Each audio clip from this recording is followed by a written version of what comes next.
ایک ایسا وظیفہ جس کے کرنے سے اللہ تبارک و تعالی آپ کو ہر قسم کی بیماریوں سے آپ کو نجات دیں گے۔ حضور صلی اللہ علیہ وسلم کی حدیث مبارک ہے، اگر کوئی شخص صاف پانی پکڑ کے لے کے آئے اور اس پانی پہ 7 مرتبہ سورۃ فاتحہ پڑھ لے،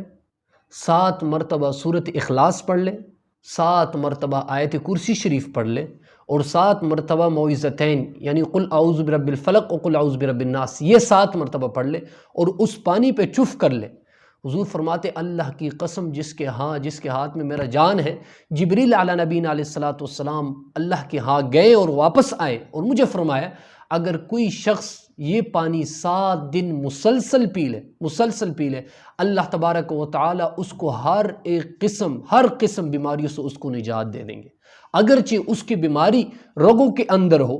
گوشت کے اندر ہو یا جسم کے جس پارٹ میں بھی ہو، جس حصے میں بھی ہو، یہ پانی 7 دن مسلسل پی لے اللہ تبارک و تعالی اس کو ہر قسم کی بیماری سے اس کو نجات دیں گے اور اس کو مکمل صحت عطا فرما دیں گے۔